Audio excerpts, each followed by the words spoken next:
Olá, seres vivos. O vasto universo dos jogos em Flash hoje denotam de uma das maiores fontes de nostalgia para a geração que viveu a partir de meados dos anos 2000. Isso devido à ampla variedade no catálogo de jogos que permitia os mais diferentes conceitos e gêneros distintos que o usuário podia se aventurar. Contudo, mesmo que se tenha uma lembrança nostálgica sobre clássicos que marcaram época nessa infinita biblioteca de jogos, quando se fala em terror nos jogos em Flash, esse é um assunto que se torna verdadeiramente bizarro. É estranho, mas de alguma forma, a maneira como o terror era explorado nesse campo proporcionava um olhar bem particular, em alguns casos se assemelhando até mesmo a de uma mídia amaldiçoada ou até uma creepypasta. Isso por conta da atmosfera opressiva que muitas vezes era um ponto notável na gameplay, pelo jogo em questão ostentar de um conceito particularmente sombrio, ou até em alguns casos extrapolando os limites criando histórias realmente perturbadoras. E se você tem dúvidas, eu vou te convencer disso até o fim desse vídeo. Portanto, no vídeo de hoje eu quero voltar um pouco no tempo para comentar sobre como os jogos de terror em Flash eram bizarros. Então, sem demorar muito, pega um café e vamos pro vídeo porque a história é longa.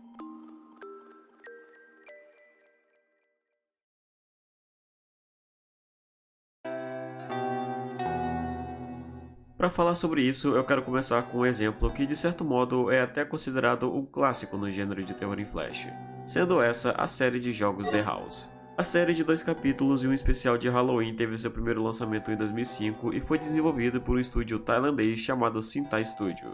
A gameplay do jogo consiste no estilo point and click, onde o jogador explora uma casa abandonada construída na década de 70, marcada por um trágico incidente envolvendo o suicídio coletivo da família que vivia lá, o que a fez aderir um status de amaldiçoada.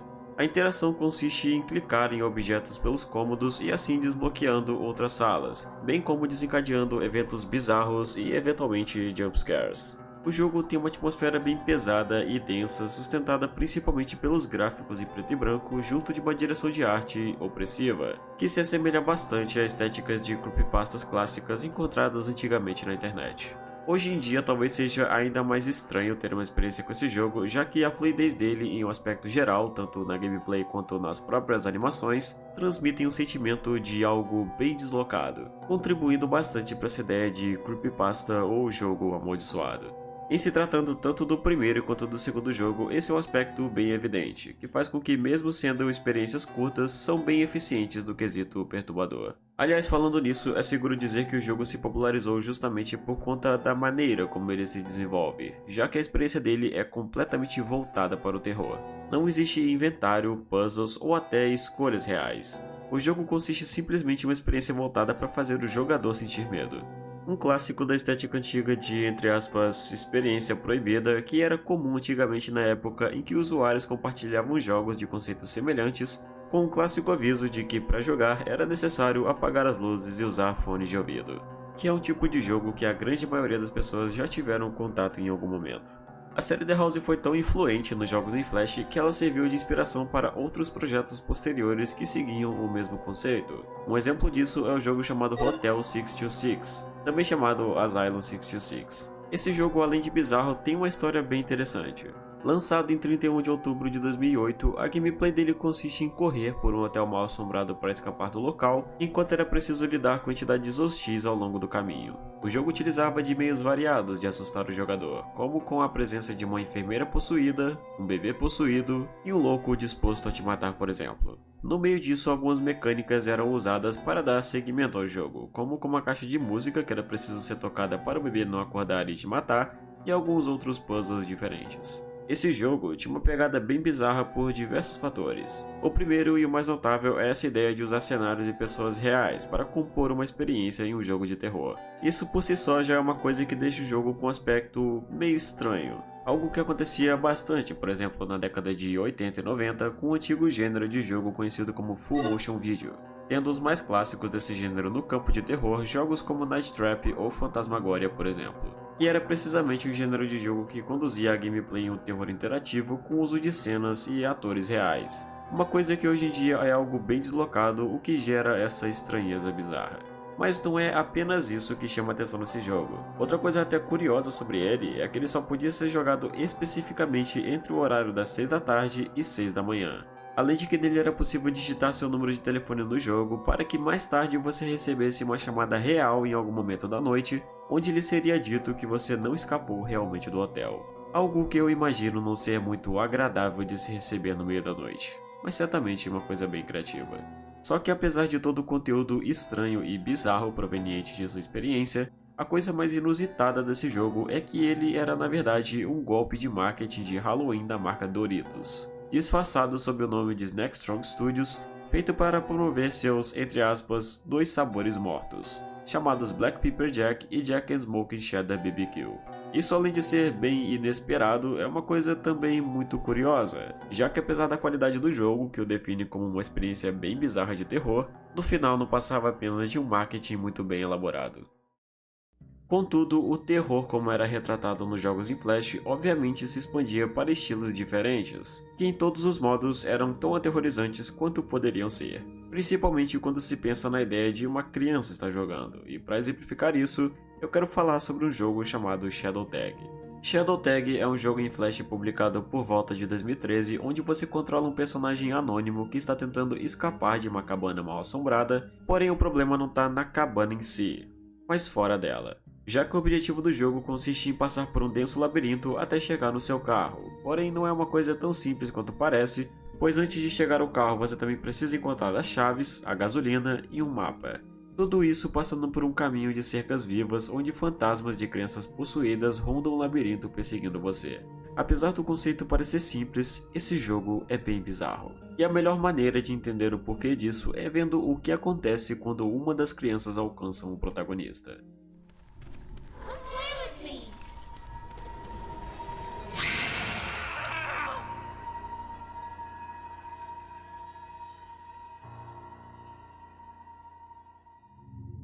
Obviamente que em se tratando de um jogo de terror é esperado que ele seja assustador, afinal, bem, a premissa dele é essa. Mas eu diria que aqui as coisas vão um pouco além do esperado. A gameplay do jogo, que flui de um jeito lento, ajuda a construir uma expectativa quanto ao que pode acontecer. Isso vai se intensificando com as vozes das crianças que ecoam pelo lugar parecendo multiplicadas. E voz de criança em si já é algo que dá muito medo indiscutivelmente.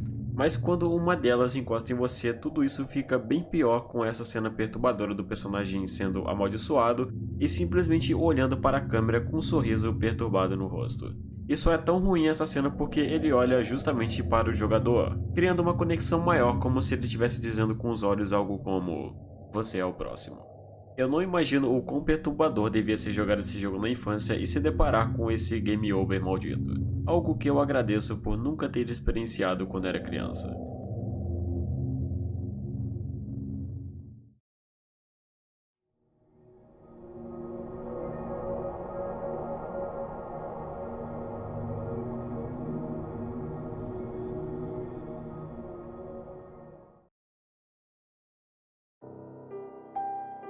É interessante como existiram muitos jogos de terror em Flash que não foram feitos unicamente com o intuito de serem assustadores, mas sim de contar uma história sombria. Para mim, essas foram uma das maiores relíquias dos jogos de terror em Flash, ainda que tenham sido um tanto escassos. E para exemplificar isso, eu posso comentar sobre um outro jogo chamado Deep Sleep, um point and click de terror disponibilizado primeiramente em 2012, que teve tanto sucesso que não só recebeu 2 sequências como também a trilogia completa da franquia original lançada na Steam. A história gira em torno de um pesquisador interessado no conceito de sonhos lúcidos, um tipo de sonho onde a pessoa tem a capacidade de entender que está dentro de um sonho, dispondo de um controle completo sobre si. Contudo, no meio de sua pesquisa, seu experimento que deveria ser um sonho acaba se convertendo num pesadelo onde sua mente acaba ficando presa, tendo então como objetivo fugir da realidade onírica em que ele se encontra para poder enfim acordar. No meio dessa jornada, ele acaba tendo encontro com algumas figuras sombrias de origem desconhecida que o assombram de forma constante. E ao que é sugerido, para encontrar a liberdade, ele precisa alcançar um farol, onde ele supostamente encontraria respostas. Chegando lá, o pesquisador é novamente encurralado por essas figuras sombrias depois de acender a lâmpada do farol que aparentemente consegue afastá-las, levando o protagonista a acordar posteriormente. Mas não antes de ser declarado que tais figuras o visitariam novamente no futuro, levantando um mistério instigante tanto no protagonista quanto no jogador. Essas entidades têm uma grande importância na história do jogo, aparecendo em cada um dos capítulos, E o mais interessante sobre a trama dele é justamente essa pegada misteriosa e enigmática que é enfatizada na narrativa.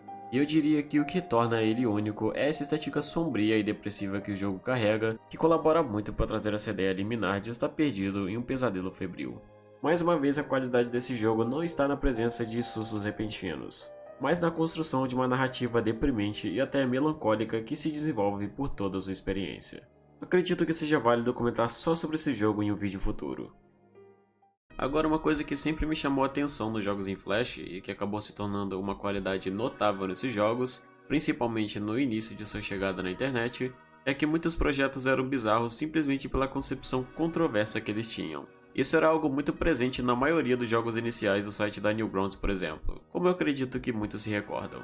Você que já tá na internet há muito tempo, com certeza se lembra daqueles jogos de cirurgia que tinham uns montes e por vários sites, onde cada um deles tinha uma premissa diferente, onde por exemplo você operava uma costela, um braço, um dente, ou até uma unha encravada. O que definia um aspecto principalmente nojento para esse tipo de jogo na maioria das vezes. Agora, sabendo disso, imagine um jogo nesse mesmo estilo, que por si só já é bem bizarro, mas idealizado no gênero de terror. Pois essa é exatamente a premissa da série de jogos Dark Cut, onde você assume o papel de um cirurgião na Europa medieval que é declarado como um, entre aspas, humilde estudioso, encarregado de realizar procedimentos médicos que vão desde tratar soldados feridos de guerra, doentes da peste bubônica, até curar um autêntico vampiro da época. Sim, é isso mesmo. Essa ideia já é prontamente bizarra, mas sabendo que ele é conceituado para ser sombrio e de fato voltado para uma ideia de terror, tudo fica ainda pior com a maneira como o jogo se desenvolve com cirurgias gráficas e grotescas que geram uma repulsa e nojo genuíno. Mas também é preciso reconhecer que é um conceito bem diferente de qualquer coisa que normalmente se vê nesse gênero. Esse terror bizarro se estende pelas duas sequências posteriores ao primeiro, onde por exemplo no segundo você controla um médico entre os eventos da Guerra Civil Americana, encarregado de tratar ferimentos de bala no braço, estilhaços na cabeça, infecção por parasitas e até tratando-o a si mesmo após ser atingido por uma explosão próxima. E no terceiro jogo ele tem uma ideia um pouco mais diferente, onde você é encarregado de reviver sua árvore genealógica operando membros de sua família no passado, incluindo um número maior de cirurgias, onde você, por exemplo, trata uma enfermeira que perdeu a perna com uma granada, um soldado que perdeu um dedo e outro que sofreu danos no ombro em um submarino. Pelo que é sugerido, era planejado um quarto jogo nessa série, contudo, ele nunca foi lançado de fato. Bem, de qualquer modo, não é nem um pouco difícil conceber o teor grotesco e até mesmo sombrio proveniente dessa série quando se entende o seu conceito, o que faz dela uma das séries de jogos de terror em Flash mais bizarras que já existiram.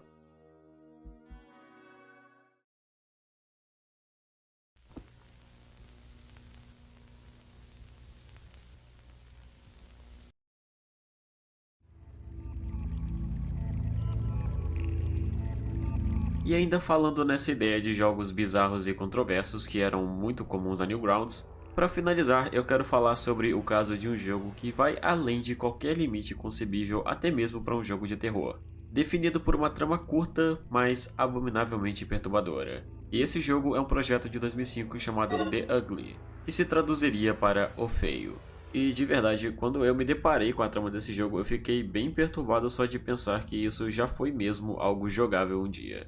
A história desse jogo gira em torno de um condenado chamado Donald Dempsey, conhecido como O Feio, que recentemente fugiu da prisão e se infiltrou na casa de uma pessoa, que no jogo é a casa da protagonista que controlamos. O início mostra nossa personagem chegando em casa após a escola e percebendo algo estranho, ela se pergunta: onde estão meus pais? Tal pergunta te leva a explorar algumas partes da casa em busca de respostas que em breves instantes começam a aparecer. Marcas de sangue são encontradas por entre alguns cômodos revelando uma tragédia recente, mas conforme você vai dando novos passos, esse mistério vai ficando pior. O formato do jogo, que se conduz em uma gameplay point and click, faz com que suas ações sejam seguidas de algumas cutscenes breves.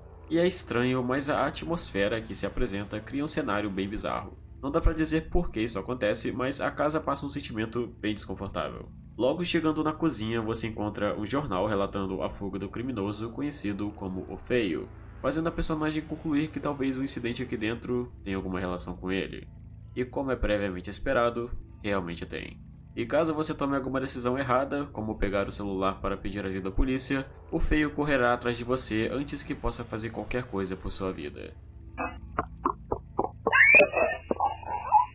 Chegando no banheiro é quando as coisas começam a ficar realmente grotescas. Abrindo a torneira, do nada um olho humano cai dentro da pia, o que faz a personagem recuar. Mas é só quando ela abre a tampa do vaso sanitário que tudo fica pior. Pois lá ela encontra uma cabeça, a cabeça de seu pai.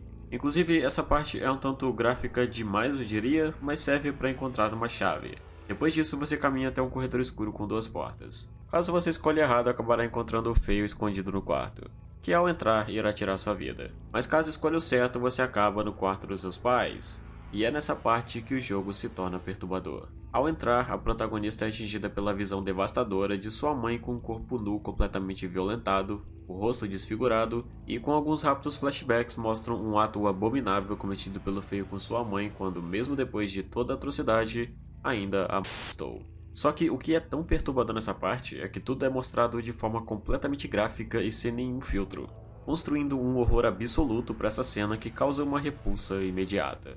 E sério, é tão repentino e bizarro que você leva até alguns segundos para poder perceber o que acabou de ver.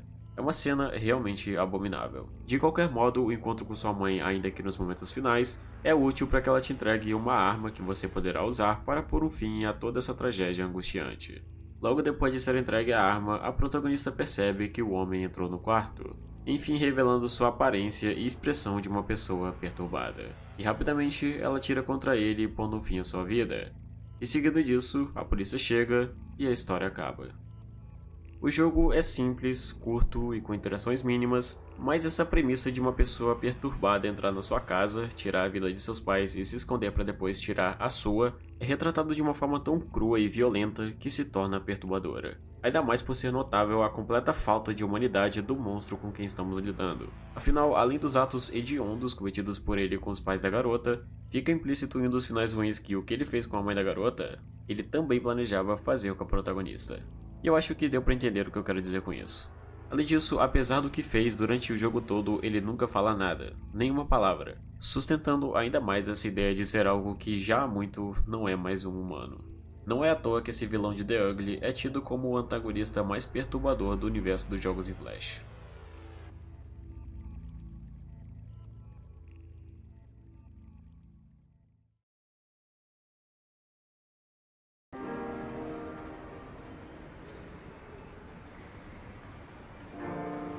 E bem, chegamos ao fim de mais um vídeo. Muitos dos jogos em Flash que tínhamos antigamente marcaram bastante pelo entretenimento proporcionado nos mais diversos conceitos. Mas o olhar que se tinha para os jogos de terror na época do Flash era algo também interessante por ser diferente e exclusivo, o que muitas vezes os levavam a serem tão assustadores que chegavam a ser bizarros. Exceto esse último que eu mencionei, que só é um jogo perturbador com uma trama grotesca sem precedentes.